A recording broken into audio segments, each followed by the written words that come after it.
Oi, gente, eu estou aqui hoje com a professora Osana Maria Debonce. Ela possui graduação em Química com atribuições tecnológicas pela Universidade Estadual Paulista Júlio de Mesquita Filho, mestrado em Química pela Unesp e doutorado em Química também pela Unesp, e pós-doutorado concluído em 2004 no Instituto de Química pela Unesp Araraquara, São Paulo.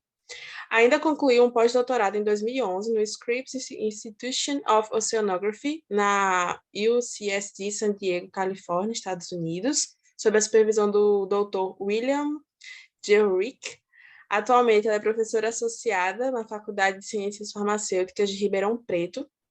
Tem experiência na área de Química dos Produtos Naturais, com ênfase em estudos químicos, biológicos e biosintéticos de espécies vegetais do gênero Piperas, de algas vermelhas da família Rhodomelácea, incluindo micro-organismos marinhos associados, além de diferentes abordagens em química de cianobactérias marinhas.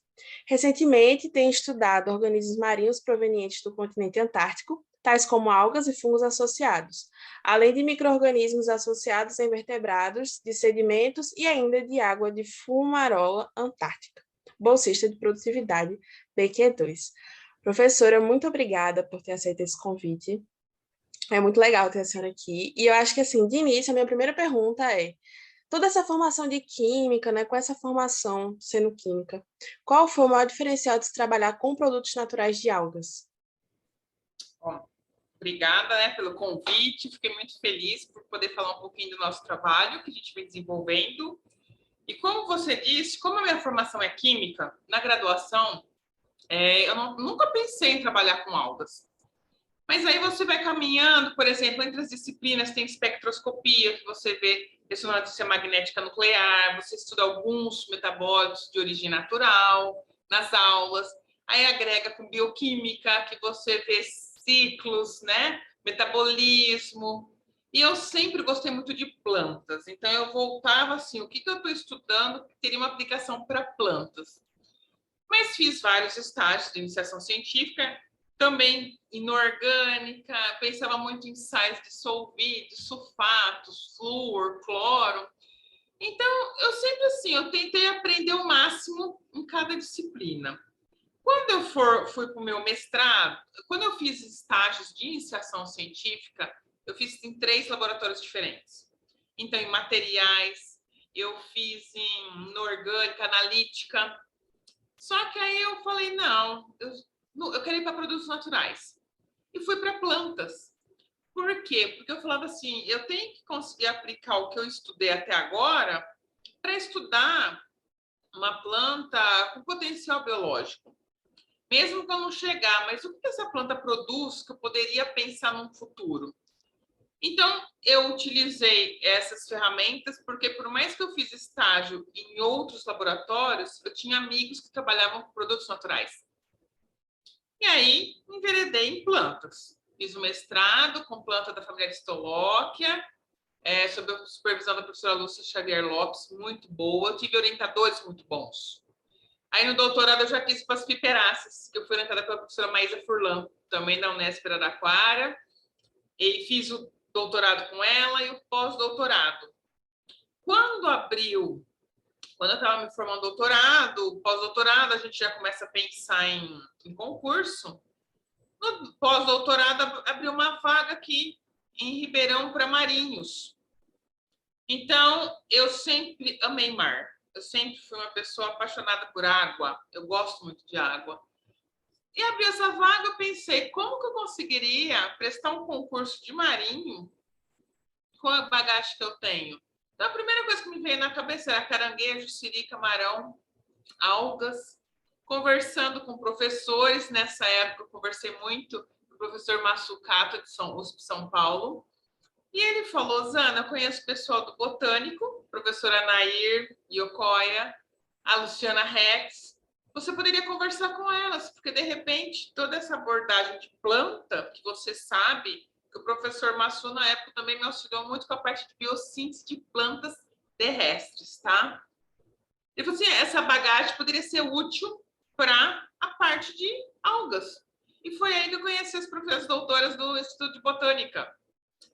Me encantei, fui apresentada à família das rodomeláceas, Bostríquia, prestei o concurso aqui em Ribeirão Preto para abrir uma linha de ambiente marinho, inclusive disciplina. E me aventurei. Então, nessa época, eu acho interessante falar para vocês, muita gente falava assim, nossa, mas você tem uma linha linda de planta terrestre, como é que você vai mudar?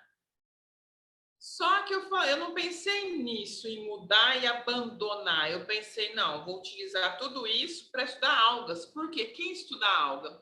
A gente sempre ouviu falar muito de ágara, agaroses, né? Mas eu falei, será que não tem nada de interessante com a atividade biológica? Então, sempre são aquelas duas vertentes. Ou não tem muita referência na literatura, porque ninguém estuda, ou porque estudou e não achou. Mas eu falei, eu prefiro arriscar. E foi aí que eu comecei a enveredar com as algas e aplicar o que eu estudei com produtos naturais, de plantas, e o que eu aprendi no curso de Química. Então, eu precisaria das técnicas espectrométricas, espectroscópicas, eu precisaria da bioquímica, de estudar as vias biosintéticas de planta, até eu descobrir que de algas são completamente diferentes. Mas eu tive esses insights e isso me ajudou a caminhar. Ah, então tá explicado, tá explicado. E aí, lendo nos artigos, enfim, e falando sobre o tema que está sendo abordado, né, que são fungos e algas, fungos endofíticos e algas, é, entre aspas, eu vi uma citação que diz assim, é preconizado que menos de 1% de todas as espécies de bactérias e menos de 5% de todas as espécies de fungos são descritos. Imagina fungos endofíticos e algas, né? Eu já parei para pensar nisso. E aí, como foi chegar a estudar essa associação entre os fungos endofíticos e as algas? Bom, o que acontece? Dependendo de ser alga marinha ou planta terrestre, a gente sempre tem uma preocupação muito grande com a biodiversidade, com a sustentabilidade. Não adianta eu descobrir uma planta que eu trabalhei, ela é de Manaus, por exemplo, uma piper, e eu vou lá e coleto e acaba. Então, eu descubro o princípio ativo, é muito interessante e acabou. E aí, né? Então, no caso, eu trabalhei muito com cultura de plântulas de planta terrestre. Com as algas, eu tentei fazer o cultivo em laboratório também dessas algas. Só que é muito lento para os nossos objetivos, tá? Tem outros pesquisadores, principalmente biólogos, que têm cultivos incríveis para estudar divisão celular. Mas para nós precisamos isolar a substância e testar. Nós temos várias frentes para avaliar a atividade biológica. Então, a gente precisa de uma quantidade de massa, de substância purificada, para avaliar corretamente essa atividade, esse potencial ou não. Com as algas, como eu disse, como eu tentei fazer estudos biosintéticos também, que eu apliquei no meu doutorado, eu tentei aplicar na alga. A gente não teve muito sucesso por causa da quantidade. E na época, tinha uma professora de Araraquara, a professora Ângela Araújo, ela foi para os Estados Unidos trabalhar com fungo endofítico de plantas. E ela abriu essa linha. Então, era uma curiosidade muito grande que a gente tinha. Nossa, como que é isolar fungo de planta? Passou. Como eu disse, é conhecimento que a gente adquire e guarda. Uma hora você usa. Quando eu cheguei aqui com as algas, eu tenho duas amigas, que é a professora Mônica Pulpo e a Niege Giacometti. Elas trabalham com fungos. Elas conseguiam isolar fungos de plantas. Então, conversando, elas me propuseram, Rosana, você não quer ajuda? Tentar isolar fungo de alga marinha. Ninguém faz isso no Brasil. Então, tá, como é que nós vamos fazer? A gente estava acostumado a fazer muitas coletas, tá? Então, pelo menos de 4 a 6 por ano de alga. E é uma logística sair de Ribeirão Preto, como você pode imaginar, e ir para a praia. Então, levar aluno, levar material para coleta. E nós fazíamos coletas tanto no mar, costão, quanto manguezal. Então, essa logística a gente foi aprendendo. Agora, como isolar o fungo? O fungo endofítico, não epifítico, porque da superfície poderia ser qualquer fungo, da água, de dejeto, enfim. A gente queria interno, da alga. Então, conseguimos planejar, estabelecer um protocolo, levar frascos já com clorofenicol, que era para manter só o fungo e não a bactéria. Então, a gente coletava a alga para os trabalhos com algas e porções de algas já para isolamento do fungo. Então, era um trabalho muito assim, como disse, como foi o primeiro do Brasil, nós conseguimos abrir com a ajuda das professoras, claro, os alunos.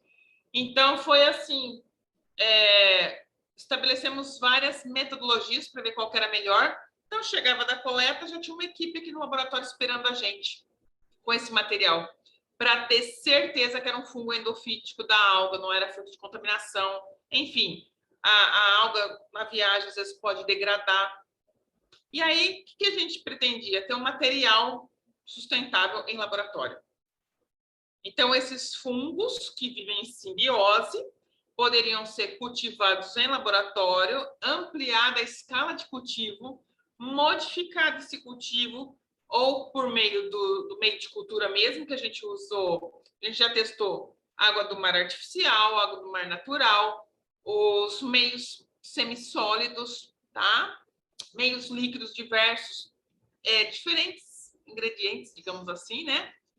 Então, foi uma vertente que a gente poderia pensar em isolar substâncias e conseguir isolar mais quando fosse necessário, sem ter que retornar ao mar, sem ter que acabar com a biodiversidade. Então, foi esse insight que nós tivemos para trabalhar com fungo endofítico de alga. E será que o metabolismo é igual? Não é. Então, de novo, tivemos que nos adaptar a esse novo estudo, novas rotas biosintéticas, mas é um trabalho muito prazeroso, muito, muito gratificante. Eu imagino. E aí é uma área assim bem ampla de aplicação, certo? Vocês vão isolar Sim. substâncias, vão ter várias aplicações. E aí, como definir a busca pela bioatividade daquele composto identificado? É a partir de uma aplicação final que vocês já têm em mente, por exemplo, câncer, antibiótico, fotoproteção, enfim. Ou é ao longo do caminho vocês vão descobrindo uma atividade nova daquele composto? Como é? Ó, as duas vertentes, tá? Eu falo que aqui a gente não perde nada, a gente aproveita as oportunidades que aparecem. Bom, primeira coisa, como você disse, a gente trabalhava com algas do Brasil, fungos do Brasil. Aí, conhecendo o professor Piccolo Lepículo, nós fomos convidados a participar do ProAntário em 2014. E aí foi quando eu obtive meu título de livre docência. E conversamos, inclusive, de participar de expedições. Então, eu comecei a trabalhar com fungo da Antártica, tá? E por que isso? Porque eu já tinha uma colaboração com a professora Lorena Gaspar Cordeiro aqui da farmácia, que trabalha com fotoproteção. Ela busca substâncias com potencial fotoprotetor para emoções. Então, por que não ir à Antártica, onde é o continente dos extremos? Então, pressupõe-se que temos organismos extremamente adaptados a esse ambiente, diferente do ambiente tropical, por exemplo. De repente, a gente poderia encontrar uma gama de atividade biológica diferente. E no caso, por ser Antártica, que é a maior incidência de raios UV do mundo. Então, pensamos, essas algas, esses micro-organismos, eles devem ter um mecanismo de defesa muito avançado para poder sobreviver nessas condições. Então, foi aí que nós começamos a pensar busca por algas e fungos endofíticos, tá? Da Antártica, visando fotoproteção. Então, esse é o carro-chefe nosso de pesquisa hoje. Só que nesse meio tempo, nós começamos a perceber que as algas da Antártica elas têm um potencial incrível para outras atividades. Então, a gente tem a atividade frente leishmania, que quem testa é a professora Márcia Graminha da Unesp de Araraquara, da farmácia. Nós temos aqui a atividade antimicrobiana com a professora Niege Giacometti, contra neóspora, que é um parasita de gado, de cachorro que causa aborto, que é a professora Ana Patrícia Atsuda, que é veterinária, mas aqui da Faculdade de Farmácia.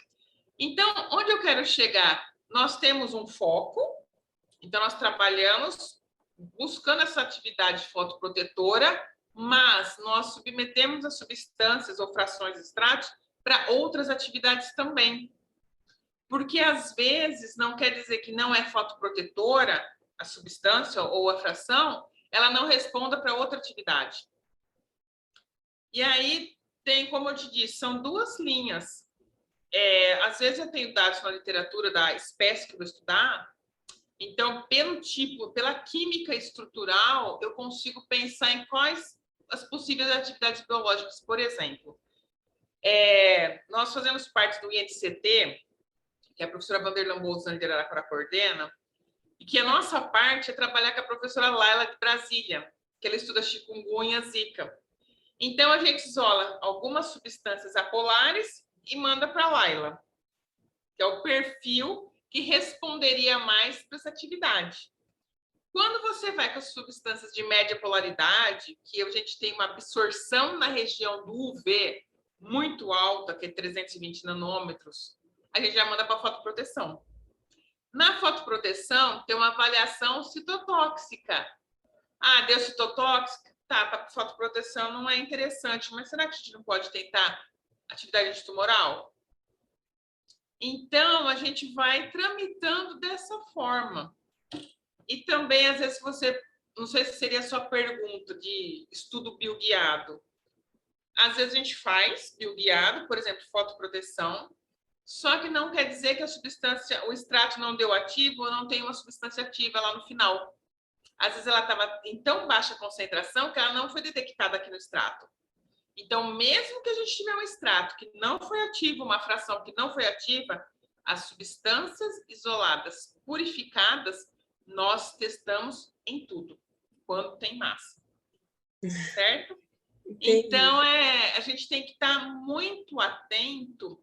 Por exemplo, nós isolamos substâncias que apresentaram diversas atividades biológicas.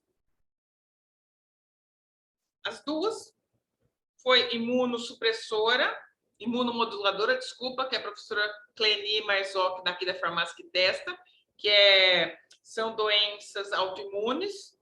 Ao mesmo tempo, teve um potencial fotoprotetor, ao mesmo tempo, teve potencial antimicrobiano. Então, a gente tem que estar muito atento e não descartar nenhuma possibilidade.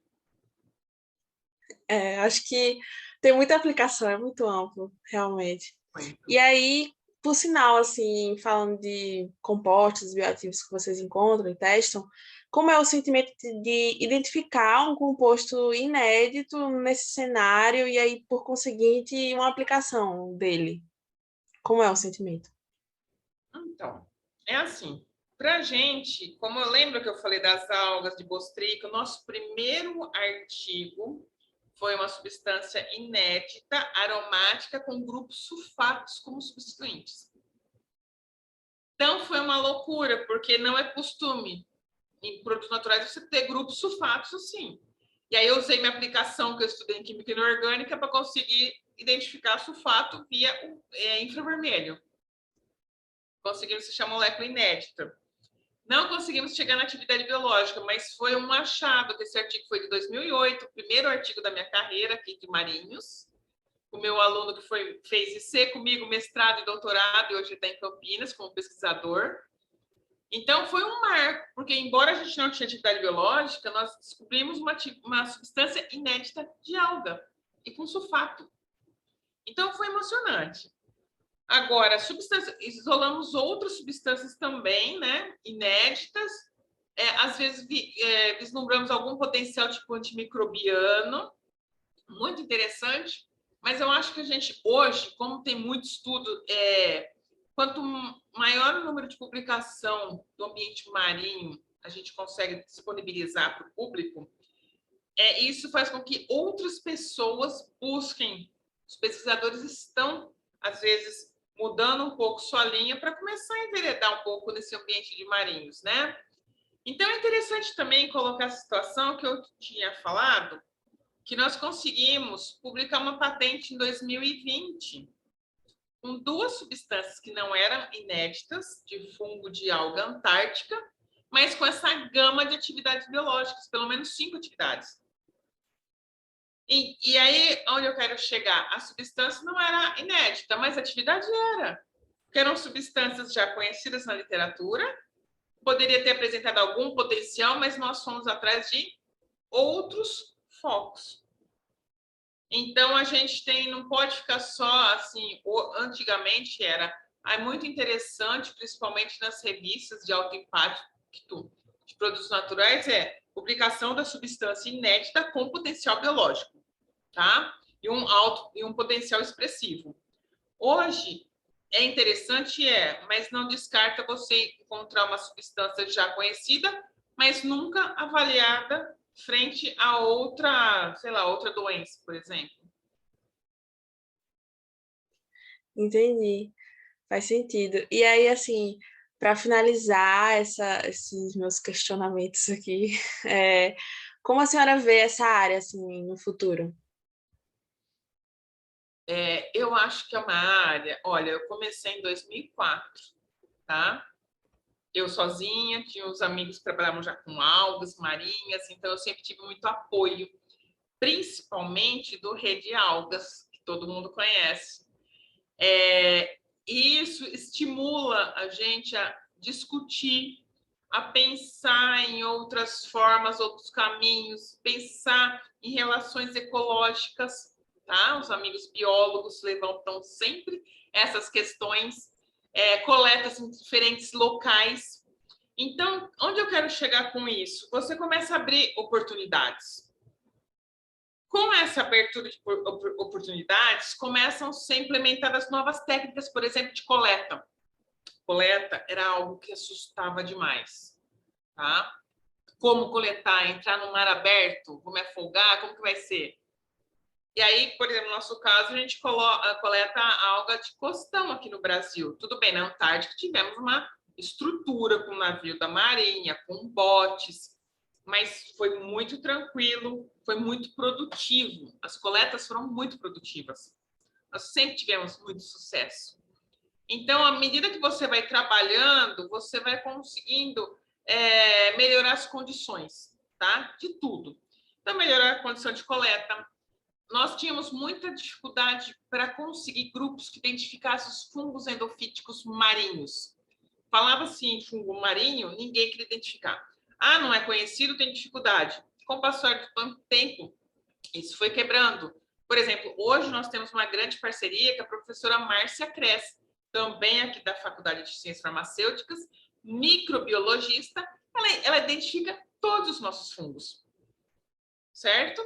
Chegando em espécie, muitas vezes. Então, você conversando, você vai começando a melhorar.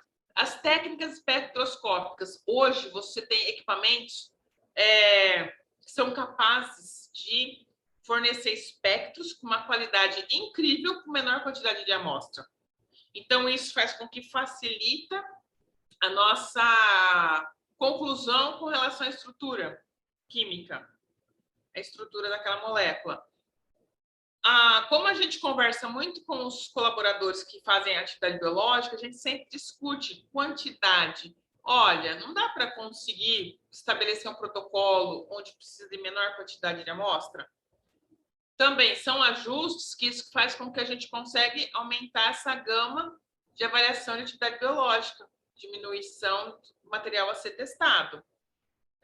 Que mais? Como eu disse, dentro do próprio ProAntar, né, que o professor Pio coordenou, nós tivemos a oportunidade de testar outras atividades biológicas. Então, você conhece outros grupos. Isso faz com que a perspectiva do estudo de ambiente marinho aumente, refletido aonde?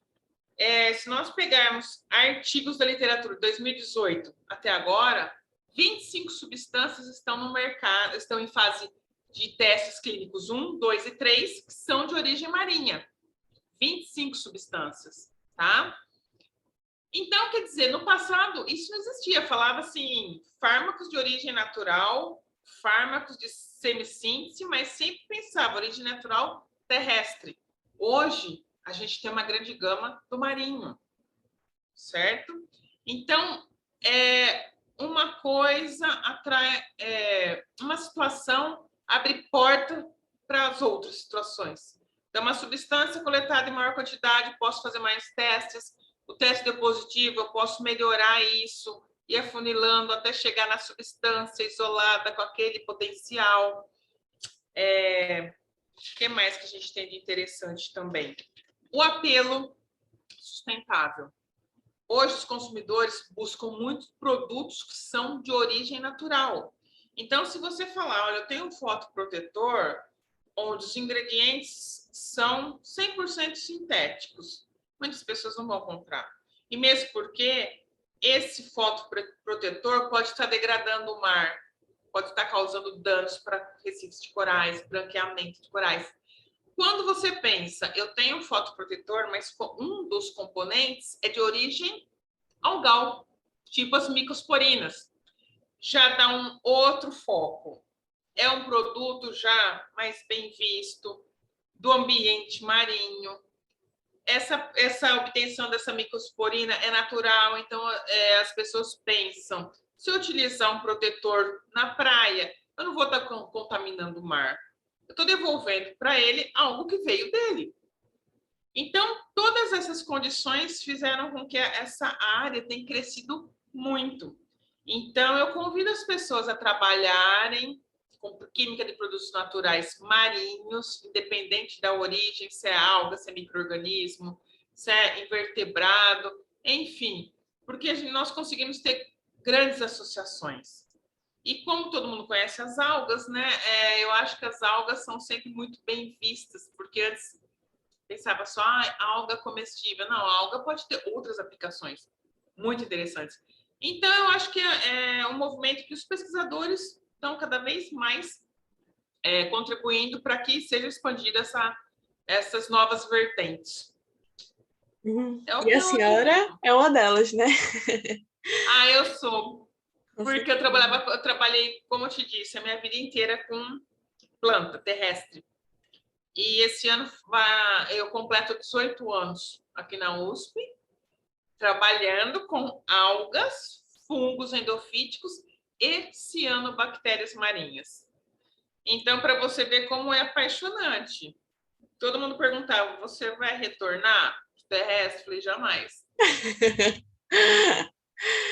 Professora, muito obrigada por ter aceito o convite, por ter conversado, tirado dúvidas, e eu espero que as pessoas vejam isso com bons olhos e que invistam mais ainda nesse tipo de pesquisa, porque vale a pena, é o futuro. E Sim, muito obrigada. eu agradeço também e fico à disposição, que às vezes as pessoas têm dúvidas, querem perguntar, pode mandar mensagens para o meu e-mail, a gente pode conversar, eu não tenho problema algum de sempre mostrar a situação, a realidade, que às vezes as pessoas, os alunos, os novos, querem começar, mas têm um pouco de receio. Então, eu acho muito interessante nós, como docentes, formadores de recursos humanos, pesquisadores, estarmos sempre abertos para tirar as dúvidas dos alunos, porque vocês que são o nosso futuro.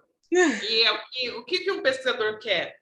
Quer ver os alunos brilhando e sua linha de pesquisa cada vez mais adiante. Então, eu estou disponível também para responder qualquer questionamento, qualquer dúvida. E agradeço mais uma vez, Mariana, pelo convite honroso. Fiquei muito feliz de participar dessa entrevista. Obrigada, Obrigada. professora.